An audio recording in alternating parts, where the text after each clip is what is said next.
십계명 강해 첫 번째 시간으로 십계명 서론에 대해서 함께 증거하도록 하겠습니다. 오늘은 조금 딱딱할 수 있습니다. 그러나 이 딱딱한 것도 우리가 잘 곱씹어서 소화할 때에 우리의 영혼에, 우리의 신앙에 참된 유익이 될 줄로 믿으시고, 오늘 어려운 내용인 만큼 잘 따라오셔야 되고, 무엇보다 주중에 블로그에 가셔서 설교문도 하나하나 보시고, 또 궁금한 부분들은 저에게 질문 주시면 또 필요한 내용들을 더 쉽게 설명할 수 있는 여러 자료들도 공유 드릴 수 있도록 하겠습니다. 십계명에 대해서 함께 살펴보겠습니다. 그리스도인은 천국을 목적 삼는 자들입니다. 그리스도인은 천국을 향하여 걸어가는 자들입니다. 그러나 그리스도인이라고 자처하는 사람들이 천국에 이르는 방법이 무엇인지 모르는 경우가 너무나 많습니다. 그러니까 천국을 가고자, 천국에 이르고자 이 교회에서 그리스도인의 신앙생활을 시작을 하고 또 그런 여정들을 걸어가는데 정작 천국을 가는 방법을 모를 때가 너무나 많습니다. 왜냐하면 그 근원적인 이유를 살펴보면 이들이 목적 삼아야 하는 천국이 무엇인지 모를 뿐만 아니라, 그리고 심지어는 알려고 하지 않기 때문에 그렇습니다. 다시 한번 말씀드립니다. 이들이 진짜 목적 삼고 있는, 목적 삼아야 하는, 그러니까 각자가 만들어 놓은 천국의 모습을 가려고 하지, 하나님이 성경을 통해 우리에게 약속하고 있는 이 천국이 무엇인지에 대해서 모르거나 혹은 알려고 하지 않기 때문에 이 목적지가 불분명하니까, 목적지가 성경의 인도함과 다르다 보니까 그것에 가는 방법도 잘못 선택하게 되는 거예요. 대부분 천국을 어떻게 생각하냐면 자신의 뜻대로 살 수 있는 것. 말은 그렇게 표현 안 하지만 보통 우리가 생각하고 상상하고 목적하는 대부분의 천국은 내 마음대로 살 수 있는 곳을 천국이라고 생각합니다. 그래서 이건 좀 감춰놓고, 그래서 어떤 곳입니까? 행복하고 기쁘고 즐거운 일이 가득한 곳. 이제 그런 곳을 우리가 천국으로 상상하고 하나 설정해놓고 교회에 들어와요. 그러니까 천국이라고 하는 외연은 똑같지만, 다 천국 가기 위해 천국 소망 가지고 산다고 하지만 각자가 생각하는 천국이 다 다른 거예요. 근데 우리에게 유일하게 하나님께서 인도하시는 천국은 성경이 인도하는 천국인 줄로 믿습니다. 그리고 그 천국에 이르는 유일한 길은 예수 그리스도뿐이심을 우리가 오늘 한번 좀 점검하고 가셔야 됩니다.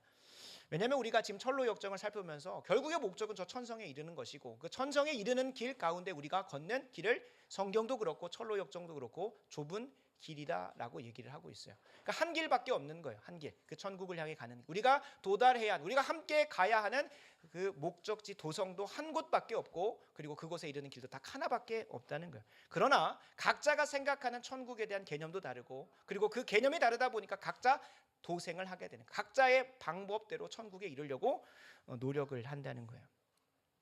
그러나 여러분, 분별되기는 어려울지 모릅니다. 우리가 이 길이 정말로 잘 가고 있는지가 분별되기는 어려워요. 무슨 말이냐면 다 똑같은 모습이거든요. 주일날 예배 드리고 또 말씀대로 살아보려고 기도하고 말씀 열심히 살려고 해요. 여기서 뭔가 구분이 잘 안 돼요. 근데 분명한 것은 저 마지막 날에는 분명히 판가름 난다는 건 확실합니다. 근데 그때 가서야 후회하고 이렇게 살지 말걸이라고 하는 영혼이 우리에게는 없어야 됩니다. 어떻게 될까요? 바로 이 땅에서 두렵고 떨림으로 우리의 구원을 점검하고 계속 이루어가면서 그 길에 제대로 서 있어야 돼요. 그러니까 우리가 천국 간다라고 생각하고 열심으로, 그 어떤 사람보다 특심으로 이 땅에서 충성되게 살아왔는데 결코 이 겉모습으로는 분별이 잘 안 되니까 내 스스로가 그걸 난 잘 가고 있다 착각하면서 갔다가 저 앞에서 불법을 행하는 자들아, 이 약한 자들아, 나는 네 이름을 모른다라고 하면서 그런 말들은 정말 불쌍한 인생이 우리에게는 없어야 될 줄로 믿습니다. 그래서 이 십계명 강해를 통해서 저 천국에 이른 유일한 한 길인 이 좁은 길을 우리가 잘 점검하면서 가려고 하는 거예요. 그러니까 또 천국도 다양한데 이 천국에 이르는 길이 다양하다 보니까 다 각자 나는 좁은 길 걸어가고 있어, 나는 십자가의 길 걸어가고 있어, 나는 자기를 부인하면서 주님 따라가고 있어 라고 말은 하는데 그 기준이 다 다른 거예요. 각자가 생각했을 때 뭔가 어려운 길을 택하고 뭔가 내가 하기 싫은 걸 택하면 좁은 길을 택했다라고 생각하기 너무나 쉬워요. 근데 어렵다고 해서 다른 사람들이 안 가는 길이라고 해서 그 길에 가면 고난과 핍박이 있다고 해서 그것이 좁은 길이 아니라, 하나님의 말씀의 기준에 비추어 보아 그것이 하나님 말씀대로 가는 길이면 그것이 좁은 길인 것이지, 그냥 어려운 길이고 남들 안 가는 길이고 남들이 안 하는 거 내가 힘써 하니까 되는 게 아니에요. 그래서 우리가 십계명 강해를 통해서 우리가 저 천국에 다 같이 가야 돼요. 그러려면 천국에 대한 목적지를 분명히 설정해 놓고 가야 됩니다. 성경이 이야기하고 있는 천국의 목적지, 천국이라고 하는 목적지는 어떤 곳일까요? 천국은 하나님의 뜻이 온전히 이루어지는 곳입니다. 그러니까 반대로 하면 누구 뜻이 안 이루어지는 겁니까? 내 뜻이 하나도 이루어지지 않는 곳이 천국인 거예요. 하나님의 뜻이 온전히 이루어져서 그 결과 뭐가 나오는 겁니까? 내가 생각지도 상상지도 꿈꿔보지도 못한 기쁨과 즐거움과 행복이 가득한 곳이에요. 그러니까 기쁨과 즐거움, 행복이 가득한 곳은 맞아요. 근데 내 뜻이 이루어져서가 아니라 하나님의 그 완전하시고 아름다우시고 탁월하시고 멋진 그 뜻들이 이 땅에서는 부분적이고 제한적이고 한시적이고 한 이루어짐이지만 그 땅에서 완벽하게 영원토록 이루어지기 때문에 그것이 천국인 거예요. 근데 이 천국에 대한 개념을 가진 사람들이 마땅히 걸어가야 할 길로 주님께서 말씀하시는 좁은 길이 있다면 그것은 하나님 말씀에 철저히 순종하는 겁니다. 여기서 이제 이 부분만 딱 발췌해가지고 소츠를 만들어버리면 저는 율법주의자가 되고 21세기 바리새인이 되고 신율법주의라서 이제 이단 판정이 날 겁니다. 그래서 여러분 잘 들으셔야 돼요. 이 천국에 이르는 도성에 가는 데 있어서 좁은 길은 단 하나밖에 없어요. 하나님 말씀에 온전히 순종하는 거예요. 목사님, 아까는 예수 그리스도를 믿는 것이라고 말하지 않았습니까? 맞습니다. 근데 예수 그리스도를 믿는 그 모습이 어떻게 드러나냐? 내 입술의 고백으로만 끝나는 것이 아니라 성경을 좀 찾아볼 텐데 계시록 20장 12절을 한번 찾아보겠습니다. 계시록 20장 12절입니다. 계시록 20장 12절 후반부에 보면 주님께서 이 마지막 날의 심판대 앞에서 이렇게 심판하시고 네가 천국 갈지 지옥 갈지 이렇게 결정하신다는 거예요. 마지막 부분 보겠습니다. 죽은 자들이 자기 행위를 따라 책들에 기록된 대로 심판을 받는다는 거예요. 아니 주님께서 보시는 게 너 예수님 믿었냐 안 믿었냐 너 신앙 고백 한번 외워봐라라고 하는 게 아니라 이 땅에서 우리가 그 신앙의 고백대로 어떤 행위를 낳았는지를 보시고 간다는 거예요. 또 한번 찾아보겠습니다. 마태복음 7장 21절입니다. 마태복음 7장 21절 우리가 지난 몇 주간 살펴본 말씀이죠.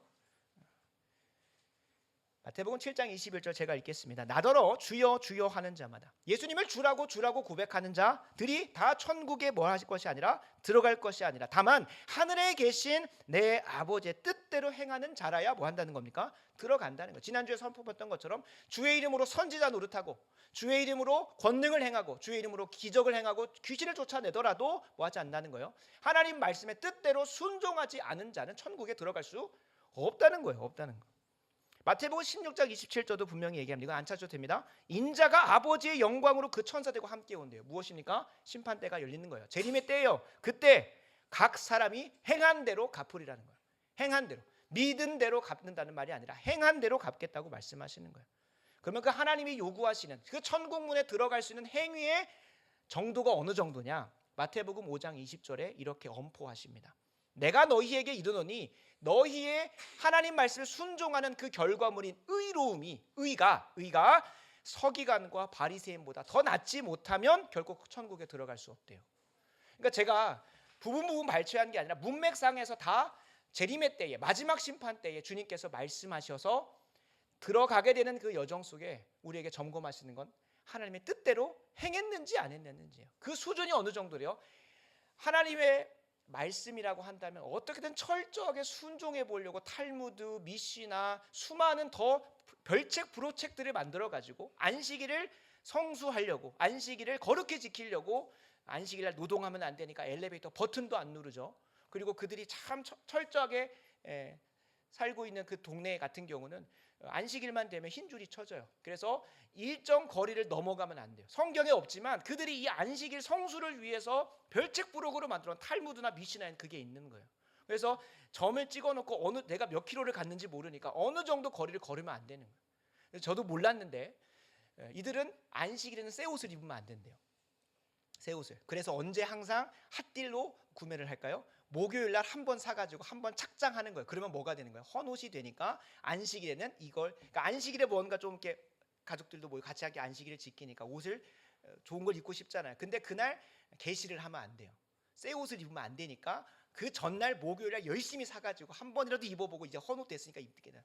그러니까 이런 식으로 말씀에 성수하려고 그러니까 말씀을 최대한 지켜보려고 노력하는 그 바리새인과 서기관보다도 더 높은 수준으로 순종해야 된다는 거예요. 그러면 저희가 지금 미시나도 봐야 되고 탈무드도 봐야 되고 한다는 걸까요? 하나님께서 우리에게 분명히 말씀하시는 건 하나님 말씀에 철저히 온전히 순종하는 것을 요구하고 계신다는 걸 우리가 기억할 필요가 있어요. 그들의 열심은 특심일지 몰라도 방향이 잘못됐어요. 그래서 우리가 그 방향을 잘 잡는 십계명 강해가 너무 필요하다는 거예요. 그러니까 하나님 말씀 전체적으로 있죠. 그 말씀을 잘 요약하고 정리한 것이 십계명이고, 이걸 예수님은 또 두 가지로 정리하시죠. 하나님 사랑, 이웃 사랑인 거예요. 그러니까 새 옷을 입냐 안 입냐가 중요한 게 아니라 주일을 성수하고 안식일을 거룩히 지키는 그 정신과 목적과 의미가 중요한 건데, 그건 다 갖다 없애버리고 뭐 해버린 거예요? 바리새인과 사두개인은 껍데기만 지켰으니까 말씀하시는 거예요. 근데 이 정신과 의미와 바른 의도를 잘 지키려고 하는 사람들은 어떻게 할까요? 그들보다 더한 높은 수준의 도덕과 윤리와 열매와 결과들이 맺어질 수밖에 없다고 주님께서 말씀하시는 거예요. 그래서 말씀드립니다. 우리가 우리가 열매 맺어야 될 천국 앞에서 하나님 앞에 자랑해야 할 우리의 행동의 기준은 무엇일까요? 바리새인들의 의라고 하니까 바리새인들과 똑같이 따라갈까요? 아니요. 주님께서 우리에게 허락하신 하나님의 말씀을 우리가 온전히 순종하는 방향으로 가야 됩니다.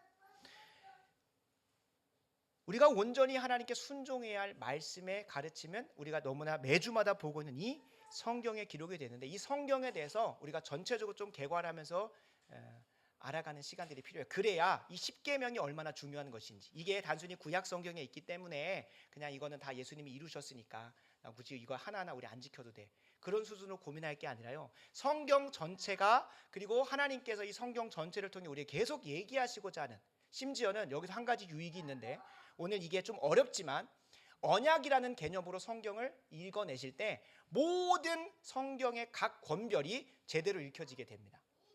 십계명과 언약, 이것들에 대한 키워드를 가지고 성경을 읽어가야, 그냥 이스라엘 민족의 이야기, 나는 대한민국 국민인데 왜 이스라엘 민족의 유대 역사를 내가 배워야 되고 외워야 되고 그대로 살아내야 되는지에 대한 의문점들이 풀릴 겁니다. 그래서 하나님이 우리에게 이렇게 순종해야, 이렇게 살아내어야, 이런 행위가 나와야 천국에 간다고 하신 그 기준점인 성경을 한번 개관하고 오늘 말씀으로 들어가 보도록 하겠습니다.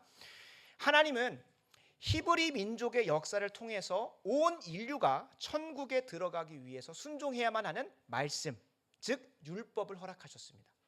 그러니까 대한민국을 선택하실 수도 있었고 동이 민족이 있는지 중국이든 다 택할 수 있었지만, 하나님께서 아브라함이라고 하는 한 유대 히브리인을 택하셔서 그를 통하여 온 인류가 천국에 이를 수 있는 길, 다른 말로 하면 그 율법을 이들의 언어와 문화와 시대적 배경을 가지고 설명하시기로 작정하셨다는 거예요.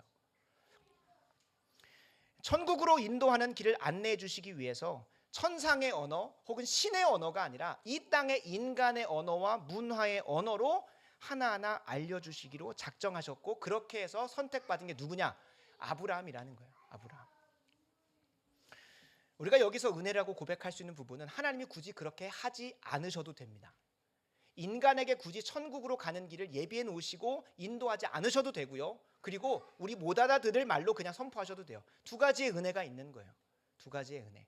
뭐냐면 인간의 언어와 문화로 우리가 알아들을 수 있게 해놓으셨다는 것과, 그리고 그 길 끝에 굳이 하나님께서 천국을 만들어 놓으시 않으셔도 되는데 천국을 허락하셨다는 거예요. 그러니까 우리가 그냥 이렇게 고백하는 사람도 있습니다. 하나님께서 그 천국 갈 사람도 선택하시고 지옥 갈 사람도 선택하셨다고 하니까 우리가 원래 어떠한 자리에 있었는지를 모르는 사람은 불평해요. 왜 하나님은 저 사람도 선택하시고 저 사람 선택 안 하셨냐? 그게 아니에요.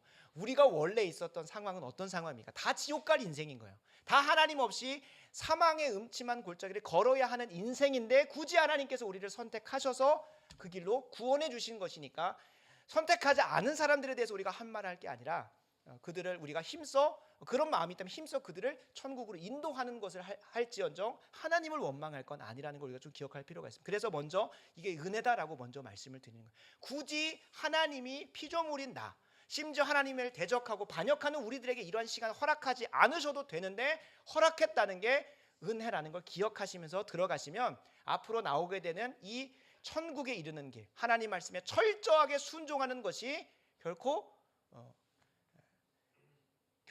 원망사고 불평할 일이 아니다라는 것을 우리가 좀 깨닫게 될 겁니다. 창조주 하나님이 이러한 은혜를 받을 만한 자격이 없는 우리들에게 이걸 구체적으로 알려주시는 역사적 사건이 있는데 그거를 우리를 두 글자 언약이라고 합니다. 이거 정말 중요합니다. 하나님께서 우리 인간의 언어와 문화를 사용하셔서 천국 가는 길을 인도해 주겠다라고 스스로 우리에게 묶어주시는 사건이 있어요. 그게 언약이라는 거예요. 언약. 이거는 쌍방에 서로가 계약서 써가지고 이렇게 하자라고 하면서 서로에게 의무가 있는 계약과는 달라요. 계약은 서로가 서로에게 어떤 충실한 의무가 필요해요. 근데 언약은 스스로가 이 언약 대상자에게 묶이는 거예요. 이걸 뭐에 비유하면 좋냐면 우리 부모님들이 이 자녀를 낳으면 최소 3억에서 4억이 간헐적으로 20-30년 동안 들어갈 걸 알매도 불구하고 그 3-4억을 내가 회수하지 못할 걸 알매도 불구하고 내 인생을 이 자녀에게 묶는 것을 우리가 비유할 수 있겠습니다. 다시 한번 말씀드립니다. 이 자녀를 낳으면 내가 엄청나게 고생할 걸 알아요. 엄청나게 고생할 것도 알고 얼마나 많은 돈이 들어갈지를 알고 얼마나 수많은 헌신과 심지어 눈물과 속상할 일이 많을지를 수많은 유튜브와 미디어를 통해서 배웠어요. 그럼에도 불구하고 내가 이 자녀에게 내 스스로의 인생을 묶는 사건, 그걸 우리는 언약에 비유할 수 있겠습니다. 비유이기 때문에 완벽하다고 말은 못하지만 하나님도 우리 한 사람 한 사람에게 그런 자기를 묶으시는, 굳이 그렇게 하지 않으셔도 되는데 내 인생을 끝까지 천국으로 이끌어 가시겠다는 언약 사건을 하는 것이 우리가 기억할 필요가 있습니다. 하나님께서 이 언약을 맺으시는 것이 성경에서는 아담을 통해서도 맺으시고 아브라함을 통해서도 맺으시고 노아를 통해서도 맺으시고 또 그 이후에 다윗을 통해서도 맺으시고 솔로몬을 통해서도 맺으시는데 각 사람이 대표가 돼서 누구와 맺으시는 걸까요? 온 인류와 맺으시는 것이라고 생각하시면 좋습니다. 그래서 이런 질문을 하시면 안 되는 거예요. 왜 우리는 대한민국이고 이들과 하나의 혈족도 섞인 게 없는데 왜 이스라엘 백성들의 역사를 우리가 그렇게 배워야 되냐라고 할 때에 하나님이 이스라엘 백성을 선택하셔서 그들을 통하여 언약을 체결하시고 언약의 구체적인 내용들을 우리에게 듣기 좋게 이해할 수 있게 펼쳐주시기 위해서 선택한 거다라는 거예요. 선택한 거다라는 거예요. 그래서 이제 아담과 언약을 맺으셨든 노아와 언약을 맺으셨든 아브라함과 언약을 맺으셨든 그것이 우리와 나를 대표해서 미리 맺어 놓으신 것이고 또 그들을 통하여 우리에게 하나하나 가르쳐 주시기로 하셨다는 거예요. 그 언약이 각 사람마다 다른 게 아니에요. 그 가정이나 민족하고만 맺은 게 아니라 온 인류와 맺으신 것인데 아브라함의 때에 그 언약을 이렇게 보여주셨고 그리고 그것의 최종 형태로 명문화되고 문서화한 그것이 모세를 통하여 시내산에서 이스라엘 온 백성과 함께 맺은 시내산 언약, 모세 언약이라는 것입니다. 그리고 그 모세 언약과 시내산 언약의 핵심 조항들을 정리해 놓은 게 뭘까요? 10계명이라는 거예요. 그 이후에는 뭐 다윗 언약도 있고 솔로몬 언약도 있지만 실질적으로 그 전과 후에 있던 모든 언약들은 한 번 더 인준시켜 주시거나 구두로 한번 말씀해 주시는 거고 이 10계명은 하나님께서 뭐 하신 겁니까? 친히 본인의 손으로, 물론 우리가 이제 상상하는 거죠. 손이 있으시다는 표현을 이제 비유적으로 쓰는 거니까. 그러니까 본인이 친히 두 돌판에 새겨 주신 것이 10계명이라는 거예요. 그러니까 구두로 했던 거는 우리가 녹음이라도 해놔야 되는데 이 10계명은 하나님께서 친히 명문화해서 문서화해 가지고 우리에게 선물로 주신 거라는 거예요. 이 언약의 내용이 거기에 담겨 있다는 거예요. 그러면 이 언약의 구체적인 내용이 뭘까요? 단순히 10계명 10개 조항으로 볼 게 아니라 이 언약은 성경 전체를 읽어내는 큰 틀이 되는데 왜냐하면 우리가 성경을 두 가지로 구분하죠. 하나는 구약, 신약입니다. 그래서 구약이라는 건 뭘까요? 옛 언약이라는 것이고 신약은 새 언약이라는 거예요. 구약은 옛 언약이고 신약은 새 언약이라는 거예요. 그러니까 성경 전체가 뭐라는 겁니까? 언약 전문이라는 거예요. 언약 전문. 이거를 매번 다 볼 수 없기 때문에 하나님께서 각 시대마다 사람을 세워서 언약을 체결해 주시고 그걸 확인시켜 주시고 하는데 우리는 성경 전체가 언약이다라고 하는 걸 개념을 가지고 봐야 되고요. 그리고 제가 말씀드렸다시피 이 언약의 명문화된 최종 형태로 주신 게 10계명이고 그 10계명을 조금 더 확장하면 모세오경이 됩니다. 모세오경이라고 하면 창세기, 출애굽기, 레위기, 민수기, 신명기를 얘기하는데 이 창세기부터 해서 신명기까지 있는 5권의 책을 유대인들은 토라라고 합니다. 토라라고 해요. 이 토라가 기본이 돼서 이어지는 여호수아서부터 말라기까지 그리고 마태복음부터 요한계시록까지를 읽어내는 키가 됩니다. 키가 돼요. 키가. 그러니까 이 성경 전체를 내가 그냥 아무데나 펴가지고 읽더라도 뭘 기반해서 읽어야 될까요? 모세오경과 그 안에 담겨진 언약과 십계명을 가지고 기반해서 보지 않으면 내 마음대로 읽기가 쉽다는 거예요. 내 마음대로 읽어낸 사람들이 뭡니까? 항상 우리가 이제 창업하는 곳에 가면 네 시작은 미약하나 네 끝은 창대라. 이거 누가 얘기한 겁니까? 하나님한테 엄청나게 혼났던 욥의 친구들 중에 한 명이 얘기한 거예요. 물론 그 내용 자체는 뭐합니까? 맞는 말이죠. 하나님께서 우리에게 복 주시고 또 창대케 하시는 은혜가 있어요. 근데 문맥적으로 보면 그는 잘못된 말이에요. 근데 그거를 가지고 와서 내가 보기 좋다고, 내게 능력 주시자 내게 모든 걸 할 수 있다. 이거 얼마나 잘못 오용되는 겁니까? 그냥 내가 뭔가 할 수 없는 거를 뭔가 했으면 하나님이 내게 능력 주셨어. 그 고백이 아닙니다. 빌립보서의 고백은 뭡니까? 하나님께서 부하게도 하시고 비천하게도 하시고 가난케도 하시고 몰맞게도 하시고 박해받는 가운데서도 이것들을 견디고 인내할 수 있는 믿음은 그 하늘 보좌 우편에 있었던 그 모든 권세를 내려놓으시고 이 땅에 오신 예수 그리스도의 겸손의 능력으로 내가 이 땅에서 내게 주신 모든 것을 감사함으로 받고 능히 이기며 살아갈 수 있다는 거예요. 상황에 구애치 않고 살아갈 수 있는 믿음이라는 거예요. 내가 놀라운 기적을 경험하면 그걸 갖다 붙이는 게 아니라, 그러니까 이 성경을 읽어내고 성경 전체를 또 해석해가는 키가 이 모세오경과 율법과 언약이라는 거예요. 이 언약을 모세오경 전체적인 내용 안에서 창세기는 언약의 기원과 언약의 실제적인 배경을 이야기하고 있습니다. 왜 하나님께서 우리에게 이 언약을 맺어주셔야 될까요? 왜 우리에게 굳이 그냥 평범하게 살 것이 아니라 저 천국으로 인도하는 길을 스스로가 묶어가시면서 인도해 가셨을까요? 왜 그러냐 하는 그 배경이 창세기 3장에 나오는 거예요. 하나님이 이 세상을 보시기에 너무 심히 좋게 지으셨는데 인간이 하나님을 대적하여 뭐 한 거예요? 순종하지 않아서 죄 가운데 들어간 거예요. 그래서 하나님이 어쩔 수 없이가 아니라 하나님의 그 풍성한 사랑으로 인하여 스스로 언약을 맺어버리신 거예요.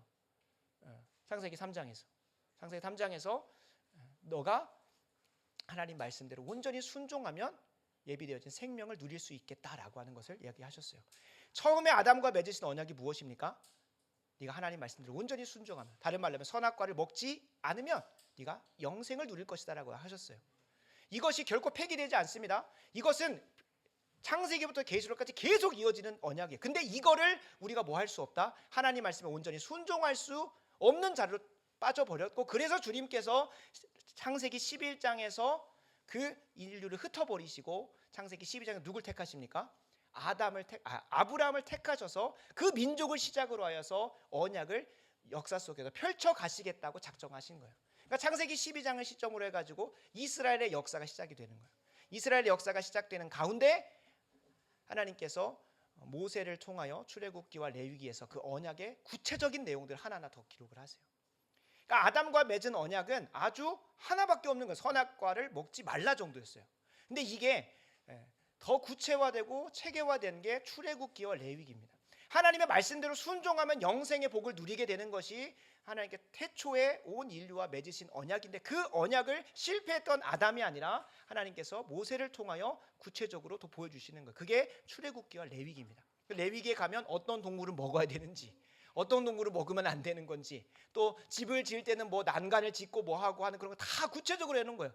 이게 있을까? 이걸 내가 왜 읽어야 될까라고 질문 던지지 마죠. 성경 전체의 언약이라는 개념으로 읽어가면 이해가 되는 거예요. 이스라엘 백성이 그 당시에 그 문화 속에서 이런 것을 행함으로 언약에 온전히 충실할 수 있었다. 그래서 우리가 이 성경에 있는 율법 중에서도 특정 부분들은 예수님 안에서 완성되었기 때문에 굳이 그걸 따라가진 않아요. 이제 십계명을 진행하면서 그런 구체적인 내용들을 살펴보겠지만 어찌됐든 출애굽기와 레위기는 언약의 구체적인 내용입니다. 그럼 민수기는 뭘까요? 민수기는 그 언약대로 충성된 자에게는 뭐가 있다? 복이 있고, 그것에 불충한 자에게는 뭐가 있다? 심판이 있다는 것을 이스라엘 백성들을 통해 먼저 보여주신 거예요. 그래서 민수기에서 광야 1세대가 뭐합니까? 다 멸족당해요. 하나님 말씀에, 하나님이 은혜로 베푸신 구원에 있어서 말씀에 순종하면 뭐하고? 가나안 땅에 들어가서 참된 복을 누리고, 아닌 백성들은 뭐하다? 진노와 심판과 저주 가운데 멸족당하고 새로운 세대가 간다래요. 그럼 신명기는 뭘까요? 이제 그 하나님 말씀에 불순종하고 불충하여서 멸망했던 그들의 다음 세대인 광야 2세대, 광야에서 태어난 그 세대가 이제 가나안 땅에 들어가서 어떻게 언약에 충실할지를 모세를 통하여 5번에서 7번 설교로 전하는 것이 신명기인 거예요. 신명기 자체가 새로운 말씀 명령인데 거기도 보면 출애굽기에 십계명이 한번 등장하고요. 또 신명기도 한 번 더 십계명이 등장을 합니다. 그러니까 이게 성경을 읽어낼 때 이스라엘 백성들을 통하여 먼저 보여주시는 거예요. 이거 먼저 매맞는 거예요. 그러니까 왜 우리가 이스라엘 백성들의 이걸 읽어야 되냐가 아니라 이들에게 좀 고마운 마음도 있어요. 먼저 혼자 매맞아주고 우리가 이렇게 살면 안 되겠구나를 또 고민하니까 한번 그런 고민도 해보게 됩니다. 그리고 나서 이어지는 역사서는 뭘까요? 이제 그렇게 배운 자들이 가나안 땅에 들어가서 터전을 마련하고 보냄받은 자리에서 하나님 말씀에 순종하냐, 언약에 충실하냐, 율법대로 사냐, 살면 복 주시고, 아닌 자들은 왕들을 대표하여서 이스라엘 백성들이 패역하고 망가지고, 심지어 그것이 수년, 수백 년 못 가고 바벨론으로 잡혀가는 이런 것들을 통해서 언약에 충실하면, 하나님 말씀에 순종하면 복받고, 그리고 그 끝이 천국이고, 하나님 말씀에 불충하고 불성실하면 뭐가 된다? 지옥 가고 진노받고 심판받는다는 것이 성경 전체를 읽어내는 너무나 큰 골자예요. 근데 여기서 이제 우리가 오늘 이제 본문으로 들어가면서 이 십계명, 그거를 다 축약해 놓은 것이 십계명이 십계명. 그러면 우리가 하나님 말씀에 어떻게 순종해야 되냐 물어볼 때에 그냥 내가 오늘 말씀 큐티책에서 혹은 통독책에서 이런 말씀 이거 순종해, 맞아요. 그렇게 해야 돼. 근데 그것을 순종하는 전체적인 큰 골자는 십계명 안에 다 있다는 거예요. 십계명의 렌즈를 가지고 내 삶의 가정에서 어떻게 임해져서 다 나오고요. 십계명의 렌즈를 가지고 깊이 묵상하면 지금 이 대한민국에 벌어지는 정치 현장에 대해서 일어나는 하나님을 대적하는 모습들도 분별이 가능하고, 또 그 이외의 많은 것들도 십계명을 깊이 묵상하고 내 삶에 적용하다 보면 정리가 돼요. 왜요? 이게 언약의 축약의 내용이니까 그래요. 근데 십계명을 가지고 점검해 가는 거예요. 심지어 주님께서 우리 더 쉽게 말씀하셨죠. 마태복음 22장에 표현하신 대로 따르면 첫째 되는 계명은 하나님 사랑이고 둘째 되는 것은 이웃을 사랑하는 것. 이 십계명은 그 두 개로 축약할 수 있지만 이것만 가지고서는 하나님 사랑한다고 하니까 또 하나님 사랑을 내 마음대로 막 할 때도 있고, 이웃 사랑도 내가 다 베풀면 다 사랑인 거지 하면서 그렇게 하는 경우가 있어요. 그래서 하나님께서 십계명 정도는 놔둬 주셔서 우리에게 충실하게 언약에 반응하고 살아갈 수 있도록 하시는 겁니다. 그래서 오늘 우리가 함께 읽은 본문을 살펴보면서 짧지만 정말 깊이 있게 살펴보면서 우리가 언약에 충실해야만 하는 이유, 그리고 이 언약에 충실한다는 것을 우리가 지금 살펴보고 있는 것처럼 좁은 길을 걸어가는 것, 율법에 철저히 순종하는 것, 저 천성을 향해 끝까지 완주하는 것으로 바꿔서 표현할 수 있겠습니다. 바라고 원하옵기는 오늘 이 말씀 그리고 이어지는 성찬까지 여러분들에게 큰 은혜가 베풀어져서, 그래서 말하는 은혜는 마음의 감격과 감동에서 끝나는 게 아니라 이전과 이후가 전혀 달라지는 새로운 삶의 여정이 열려서 우리 함께 좁은 길을 동력하고 그리고 저 천성에서 함께 웃으며 하나님이 예비해 놓으신 기쁨과 행복과 즐거움을 풍성하게 누리는 저와 여러분 됐으면 좋겠습니다. 아멘. 본문으로 잠깐 들어갑니다. 본문은 레위기 말씀입니다. 이제 뭔가 레위기라니까 하니까 언약의 구체적인 내용이 있다는 거예요. 그 레위기 말씀을 축약해서 정리해 보면 20장 26절이 돼요. 20장 26절 제가 읽겠습니다. 너희는 나에게 거룩할지어다. 나 여호와가 거룩하고 내가 또 너희를 나의 소유로 삼으려고 너희를 만민 중에서 구별하였음이니라. 아멘. 아멘. 그러니까 주님께서 이 십계명을 온전히 순종하고 언약에 충실한 자에게서 마땅히 드러나야 될 열매로 뭘 말씀하십니까? 거룩이라고 하는 거예요. 거룩. 이 두 글자로 정리가 돼요. 목사님 계속 축약하면 거룩. 하나님 사랑하고 이웃 사랑하는 삶의 모습은 거룩. 천국 가는 삶의 여정 가운데 좁은 길을 걷는 사람은 마땅히 드러날 수밖에 없는 건 거룩. 이 거룩의 원어는 카도시라고 해서 separate입니다. 구별되고 분리되는 거예요. 단순히 세상 사람들의 윤리와 도덕 수준에서 탁월한 수준을 분리라고 말하지 않습니다. 그들은 범접할 수 없는 수준의 하나님의 거룩하심에 참여하라는 것이 너희는 나에게 거룩할지어다라고 해요. 이 거룩을 우리에게 요구하시는 이유가 첫 번째, 이는 하면서 나오죠. 나 여호와가 뭐 하기 때문입니까? 거룩하기 때문이라는 거예요. 그리고 두 번째, 내가 거룩하고 내가 또 너희를 뭐 하려고? 만민 중에서 구별, 세퍼레이트 했다는 거예요. 그들에게서 분리시켜서 내게 오겠네. 뭘 삼으려고 합니까? 나의 소유를 삼으려고. 이거 완전히 베베꼬인 사람들은 하나님이 본인의 그런 뭐 장식품 만들려고 했다, 혹은 자신의 마치 이제 북유럽 신화에나 다른 종교의 그런 신들을 보면 대부분 내 소유를 왜 삼으려고 할까요? 신들이 인간을 자신이 마땅히 해야 될 걸 그들에게 다 떠넘기려고 한다고 생각해요. 그러니까 그런 배경을 가지고 이걸 보면 내 소유 삼는다고 하니까 무슨 내가 뭐 물품도 아니고 하나님의 소유돼, 그게 아니에요. 여기 소유는 세굴라라고 하는 히브리어로 이제 보석과 같이 아주 귀한 보물을 얘기하는데, 그러니까 여러분 우리가 가지고 있는 핸드폰만 해도 이게 뭐라고, 이게 뭐 비싸죠. 비싸긴 하죠. 한 100만 원, 150만 원 돈 하니까요. 근데 여기에다가 얼마나 장식을 많이 해줍니까? 그죠? 제 몸이 상처나는데 데일밴드 제대로 안 붙이지만 이거는 때를 따라서 시기를 따라서 앞에 액정이 깨지면 액정을 새롭게 갈아주죠. 옷도 맨날 갈아입혀주죠. 내 옷은 제대로 빨지 않는데 이건 맨날 닦아주죠. 이 150만 원 돈 하는 것도 이렇게 귀하게 여기는 내 소유 삼는데, 하나님의 형상대로 지음받아서 예수 그리스도의 보혈로 삼바된 우리 존재를 소유 삼는다는 것은 이에 비할 수가 없는 겁니다. 그러니까 이 소유 삼는다는 걸 위해 소유 삼으시고 그냥 너 내 소유야, 오늘 등기 옮겼어, 호적 옮겼어, 이 끝나는 게 아니에요. 인생을 끝까지 책임지시는 거예요. 그 인생이 다른 데서 드러내 보세요. 보물과 같이 야 이거 내 보물이다 라고 하면서 드러내 줬을 때 다른 사람들이 흠모할 만하고 아름답고 탁월해서 와 나도 저 사람의 소유가 됐으면 좋겠다 하는 그런 마음으로 삼아 주시려고 뭐 한다는 거? 분별하게 하신다는 거예요. 분별해서 어디로 우리에게 요구하시는 걸까요? 거룩이요, 거룩. 이 거룩이라는 단어가 성경에 쓰일 때 크게 세 가지 용례가 있습니다. 첫 번째는 물품한테, 희생 제물에 쓰일 때입니다. 흠이 없고 하나님 앞에 드려질 만한 것으로 준비되는 것을 말해요. 그러니까 동물들에게는 할 때 그게 거룩의 의미예요. 또 두 번째 거룩의 의미는 사람에게 쓰일 때인데, 사람에게 거룩함이다라는 수식어가 붙을 때는 제사장들을 보통 얘기합니다. 그 인생 전체가 하나님께 온전히 all burnt, 그러니까 온전히 태워진, 온전히 헌신된 존재다라는 거예요. 그러니까 이 희생 제물하고 큰 차이는 없으니까 온전히 드려지는 거예요. 그리고 또 한 번 거룩이 쓰여지는 건 하나님입니다. 하나님에게 쓰여질 때는 이 피조물과 전혀 비할 수 없는 수준의 탁월함, 구분됨, 그 높으심, 이런 것들. 그러니까 지혜가 거룩하시다라고 하는 표현이 오히려 맞겠죠. 지혜가 이 인간에 있는 피조물과는 전혀 뭐 할 수 없는, 범접할 수 없을 정도로 이게 그 탁월하고 아름답고 멋지다라는 것을 표현할 때 거룩이라는 걸 표현을 써요.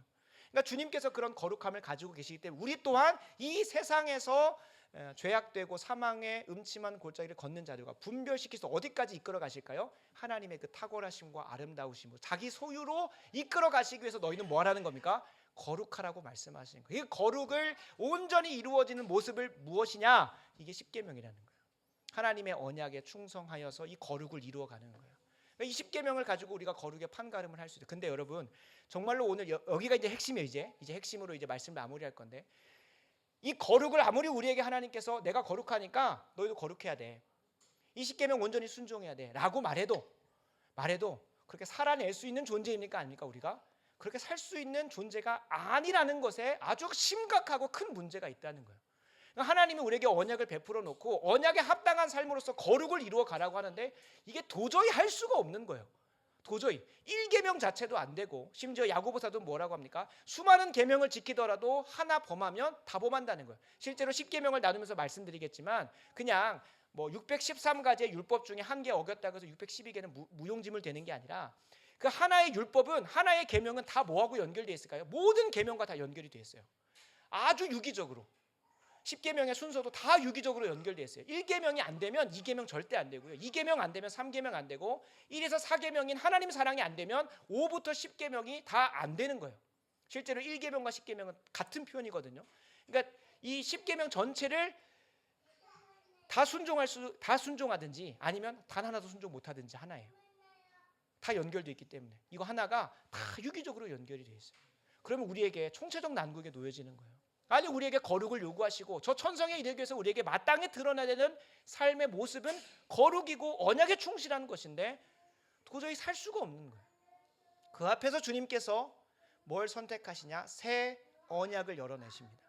새 언약. 그게 예레미야 31장 31절 33절인데 이건 같이 함께 찾아보고 말씀을 마무리할 수 있도록 하겠습니다. 예레미야 31장 31절부터 33절입니다.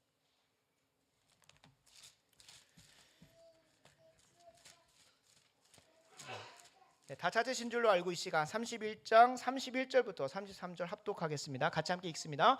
여호와의 말씀이니라. 보라 날이 이르리니 내가 이스라엘 집과 유다 집에 새 언약을 맺으리나 이 언약은 내가 그들의 조상들의 손을 잡고 애굽 땅에서 인도하여 내던 날에 맺은 것과 같이 아니할 것은 내가 그들의 남편이 되었어도 그들이 내 언약을 깨뜨렸음이라 여호와의 말씀이니라. 그러나 그날 후에 내가 이스라엘 집과 맺을 언약은 이러하니 곧 내가 나의 법을 그들의 속에 두며 그들의 마음에 기록하여 나는 그들의 하나님이 되고 그들은 내 백성이 될 것이라 여호와의 말씀이니라. 아멘. 아멘. 그러니까 새 언약이라고 하니까 오케이, 이전에 했었던 언약은 폐기하자, 그게 아니에요.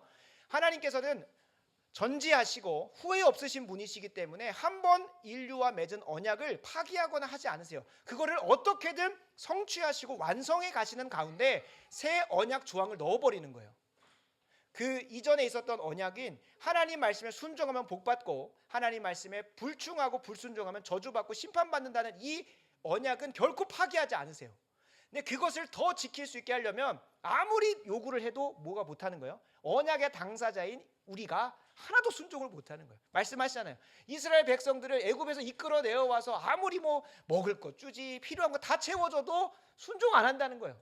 순종을 못한다는 거예요. 그래서 내가 특단의 조치를 한다. 그게 33절인 거예요. 새 언약의 핵심, 그리고 우리가 오늘 기념하는 이 성찬의 그 핵심은 무엇입니까? 예수 그리스도께서 나를 위하여 죽으심으로 뭘 바꿀까요? 나를 바꿔버리는 거예요. 언약을 파기하고 바꾸는 게 아니에요. 그래서 언약은 영원토록 가요. 그래서 주님께서 말씀하시는 이 언약 말씀에 율법의 단 1.1획도 치울 수 없다는 거예요. 계시록의 22장에 나옵니다. 이 언약의 말씀에, 이 두루마리에게 말씀에 하나라도 더하면 재앙이 더해질 것이고 하나라도 감하면 뭐 한다고 하십니까? 생명책에서 내 이름을 지워버리겠다고 말씀하시는 거예요. 그러니까 이 언약의 말씀은 결코 변치 않으세요. 그리고 하나님이 우리에게 허락하신 언약은 파기되지 않아요. 그러나 누구를 통해서 성취되고 완성될까요? 예수 그리스도를 통하여서라는 거예요. 예수님께서 다 이루어 놓으시고 우리에게 성령을 통하여 그걸 경험케 하실 때 어떻게 경험케 하실까요? 내 마음을 새롭게 해버리시는 거예요. 고린도후서표는 새로운 피조물 되게 하시는 거예요. 내 안에 예레미야, 에스겔 표현 따르면 새 마음과 새 영을 불어 넣어 버리시는 거예요. 그러니까 언약을 맺으신 것도 하나님이시고 그걸 지키게 하시는 것도 하나님이시니까 우리는 뭐라고 고백합니까? 은혜라고 고백하는 거예요. 은혜라고 고백해요. 내가 하나도 할 수 있는 게 없거든요. 다 하나님이 하셨기 때문에 은혜라고 고백을 하는 거예요. 이전의 삶을 완전히 내려놓고 새롭게 하는 거예요. 정말로 정말 단순한 예로 공부하라 해도 아무리 수많은 약속들을 너가 공부 잘하면 나중에 뭐도 될 거고 얼마나 풍족하겠니? 라고 수많은 것으로 그를 매력을 발산하더라도 공부 안 하던 애가 갑자기 어떤 마음을 가지게 되면 공부하고 싶다는 마음을 가지고 공부해야겠다는 마음을 가진 이후로부터는 부모님이 공부해라 혹은 10시까지는 꼭 해라 그런 율법과 법률은 더 이상 뭐가 되지 않다 했죠? 하등이 문제가 안 돼요. 밤새서 공부하게 되고 더 학습지 사달라고 하고 하면서 본인이 더 열심히 공부하는 자리로 가요. 뭐가 문제입니까? 율법은 변하지 않았어요. 해야 되는 건 변하지 않았어요. 근데 뭐가 변한 거예요? 그 마음이 변해버려요. 그러니까 율법을 이전에는 지켜야 되는데 였다면 율법을 너무나 지키고 싶은 거예요. 그 마음의 변화가 예수 그리스도께서 십자가에서 이루신 그 구원의 능력으로 우리에게 경험되는 거예요. 지난 시간에는 하나님의 사랑의 마음이 우리의 부음받아서 하나님을 어떻게 하면 더 사랑할 수 없을까? 그렇게 하면서 가는 거죠. 그러니까 율법에 대한 인식이 달라지게 만들어 버리신 거예요. 그게 새 언약인 겁니다. 그러니까 이 율법 계명은 최소한치예요. 10계명. 그래서 주님께서 새 마음, 복음으로 인하여 새 마음과 새 영과 새로운 피조물 된 사람들 어떻게 살아야 된다? 산상순 5장에서 7장에 나오는 것처럼 말도 안 되는 율법의 수준을 우리에게 요구하세요. 근데 이게 버겁지가 않은 거예요. 버겁지가 않은 거예요. 너무나 즐거운 거. 아니 이것밖에 요구를 안 하신다고? 라고가 되는 거죠. 우리가 그런 고백으로 주님의 말씀에 순종하는 자리로 가게 하시는 게 하나님의 언약의 완벽한 성취인 겁니다. 그게 예수님께서 십자가 위에서 이루신 것이고 오늘 성찬가도 좀 나누겠지만 예수님께서 이 땅에서 온전히 순종하신 이유가 우리가 그 율법에 온전히 순종할 수 있도록 그런 마음을 우리에게 부어주시고 또 여러분 그러지 않습니까? 새 마음만 갖고 나면 여러분 우리가 가장 배부른 게 뭐예요? 항상 마음만 먹잖아요. 그죠? 결심만 하고 결단만 하고 마음만 먹다 보니까 이제 마음 먹지 말고 이제 뭐예요? 순종하고 충성해야 되는데 마음만 먹게 하시고 끝나는 게 아니라 심지어 그걸 살아내게 하시는 건 마저도 하나님께서 예비해 놓으셨다는 게 은혜라는 거예요. 은혜라는.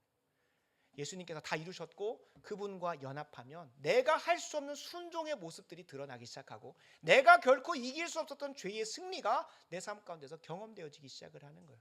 그러니까 우리가 주님 앞에 섰을 때, 심판대 앞에 섰을 때 뭐라고 말하면 되는 겁니까? 주님, 제 삶을 보십시오. 주님께서 예수 그리스도의 보혈로 시작하신 그 은혜를 내가 입어 이러한 삶을 살아내고 왔습니다 라고 하고 행한 대로 갚아주시고 우리 행위를 보시고 저 천국으로 입성케 하신다는 거예요. 주여 주여 하고 끝나는 게 아니라 하나님의 뜻대로 온전히 살아낸 그 순종의 모습. 그러니까 이 율법은 우리가 좁은 길을 잘 가고 있는지 아닌지에 대한 뭡니까? 기준인 거예요. 기준. 바로미터인 거예요. 이 기준을 가지고 점검해 가는 거예요. 근데 이거를 꼭 한 부분만 발췌해 가지고 여기 봐라 율법주의자 나셨다라고 얘기를 해요. 아니요, 그거는 복음을 모르는 겁니다. 복음은 우리가 예수 믿으면 천국 간다 그런 단순 도식으로 끝날 게 아니에요. 예수님께서 우리를 위하여 죽으심으로 우리가 그 율법에 온전히 순종할 수 있는 새로운 피조물로 만드셔서 살아가게 하시는 것이 복음인 거예요. 그게 복음인 거예요. 그게 복음. 그래서 우리가 바라고 원하옵기는 이 십계명 강해 하면서 여러분들이 두 가지 마음이 들 수 있습니다. 첫 번째, 아직 그 새로운 피조물이 되지 못하고 새 마음과 새 영이 내 안에 창조되지 않은 사람은 당연히 불편할 수밖에 없어요. 그러나 여러분, 강력하게 도전하고 권면드립니다. 그 불편한 마음을 가지고 주님 앞에 가서 예수님을 붙잡으시기 바랍니다. 그게 주님께서 우리를 구원하시는 방법입니다. 하나님의 말씀에 내가 그냥 하나도 순종하지 않겠다는 건 이미 지옥 백성이고 구원 밖에 있는 자들이에요. 그들에게 우리가 계속 가서 권면하고 하나님의 탁월하신 아름다움을 우리의 삶으로 보여주는 걸 통해 전도해야 할 대상인데, 적어도 우리 더 좋은 사나이교회 성도님 이 자리에 계신 분들은 뭐 구원받은 사람도 있겠고 새 마음에 창조된 사람도 있고 아닌 사람도 있을 겁니다. 그건 함부로 우리가 내 스스로 판단하면 안 돼요. 제가 요즘에 읽고 있는 복음적으로 자녀를 양육하라는 책에서도 그 윌리엄 팔리라고 하는 사람이 무조건 얘기해. 뭐라고 얘기하냐? 자녀들이 교회 잘 다닌다고 해서 구원받았다고 착각하지 말라는 거예요. 그러다 보면 그냥 이 자녀의 신앙에 있어서 아무런 고민을 안 한다는 거예요. 뭐부터 시작합니까? 이 아이는 거듭나지 않은 철전지 사단 마귀 원수의 통치 가운데는 죄인이다라는 것을 인정할 때 뭐 하게 됩니까? 이를 위해서 기도하기 시작을 하고 이 아이를 위해서 어떻게 하면 말씀에 순종할 수 있을까 할까? 사랑으로 훈계하고 징계하고 바른 길로 인도하려고 한다는 거예요. 그러니까 우리의 신앙에 있어서 똑같아요. 우리가 거듭났다라고 하는 것을 너무나 확신하는 것은 상당한 교만으로 가게 만들고 하나님 말씀에 경거망동하게 만듭니다. 그래서 우리가 이 말씀을 들을 때 불편하셔야 돼요.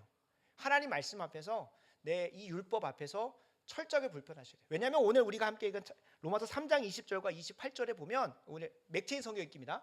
맥체인 성경 읽기 로마서 3장 20절에 보면 율법은 우리가 저 천국에 이르는데 못 간다고요. 그러니까 오늘 목사님 말씀 틀렸다라고 보시면 안 돼요. 3장에서 로마서가 끝나지 않습니다. 4장이 있고 12장까지 가고 16장까지 가요. 그 전체적인 맥락 안에서 이 3장 20절을 보면 첫 번째, 율법을 통하여 우리가 뭘 인걸 깨달아야 합니까? 철천지 죄인이라는 것을 분명히 깨달으셔야 된다는 거예요. 그 앞에서 주님의 바짓가랑이, 주님의 이름 붙들고 부르기 시작하면서 구원이 시작되는 거예요. 그래서 십계명 강해를 하면서 아직 내가 구원의 확신이 없고, 구원의 확신도 꼭 중요한 건 아니에요. 구원의 확신 때문에 천국 가는 게 아니잖아요. 구원의 확신이 있으면 천국 가고 없으면 못 가고 하는 게 아니라 항상 두렵고 떨림으로 주님 말씀 앞에서 겸손히 가는 자가 진짜 신앙이 있는 거예요. 내가 너무 확신하면서 가는 그것도 좀 조심스럽습니다. 그래서 다시 한번 말씀드립니다. 이 율법 강해를 하면서 우리 목사님이 율법주의인 게 드러났구나 라고 할 게 아니라 이제 나를 구원으로 인도하시기 위해서 하나님께서 내가 죄인이라는 사실들을 깊이 깨닫게 하시는구나를 보시면 좋겠어요. 거기에서 예수님을 붙드시기 바랍니다. 두 번째, 이미 이 십계명을 따라서 살면서 걸어가고 있는 자들, 이미 나는 좁은 길 가고 있다고 한 사람들은 거기에서 더 하나님께서 이 십계명을 통하여 바리새인의 율법의 껍데기 수준이 아니라 하나님께서 진짜 성경 전체를 통하여 우리에게 도전하시고 그 좁은 길을 걸어가도록 계속 권면하시는 그 깊은 의미가 있습니다. 그것들을 발견하실 때 그것에 철저하게 순종해 보려고 하시기 바랍니다. 다만 이때도 무엇이 필요할까요?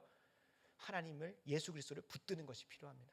예수 그리스도를 붙들지 않으면 그거 살아내봤자 뭐가 될까요? 교만밖에 안 되고 내 의밖에 안 됩니다. 그것은 하나님 앞에서 쓰잘데기 없는 의예요. 로마서 3장이 말하거든요. 로마서 3장이 분명히 얘기해요. 그런 의는 쓰잘데기가 없다. 율법의 행위로 이루고자 하는 의는 다 쓰잘데기 없다. 예수님을 믿음으로 붙들고 주님과 연합하여서 넉넉히 살아내는 그 언약만이 저 천국에 들어가고 이 땅에서마저도 천국을 경험하고 심지어는 그가 거하는 곳곳마다 천국을 임재하는 통로가 된다라고까지 얘기를 한다는 거예요. 그래서 답은 똑같아요. 오직 답은 예수 그리스도예요. 근데 오직 예수 그리스도가 하니까 예수님 믿습니다가 아니라 하나님 말씀 앞에서 내가 죄인임을 철저하게 깨닫고 내가 그나마 좀 순종한다고 하지만 내 의가 조금은 있지만 그것마저도 철저하게 주님 앞에서 십자가 앞에서 온전히 내려놓을 수 있는 그 자리까지 가기 위해서 이 십계명 강해를 진행을 합니다. 그래서 우리에게 허락하신 이 땅의 삶에서 좁은 길 끝까지 걸어가서 저 천국 함께 갔으면 좋겠습니다. 그러려면 철저하게 십계명 하나님이 우리와 맺으신 언약을 깊이 묵상하시고 고민해 보시는 시간이 필요하기 때문에 이런 시간 허락했습니다. 바라고 원하옵기는 4월 말까지 진행이 됩니다. 그 여정 속에 저를 위해서도 많이 기도해 주시고 저도 너무 부족한지라 이거 하루 이틀 가지고 안 되더라고요. 그래서 좀 기도 많이 해주셔서 제가 하나님 말씀에 가감 없이 잘 전할 수 있게 하시고 또 이 말씀 가운데 선포되는 말씀대로 우리 성도님들 함께 가서 저는 이 목회적 프로그램으로 훈련을 한다고 해서 우리 교회가 막 영적 그릇 잘 준비된다고 생각은 하진 않습니다. 이것도 하나의 하나님 말씀에 잘 순종해 보려고 하는 하나의 방법이에요.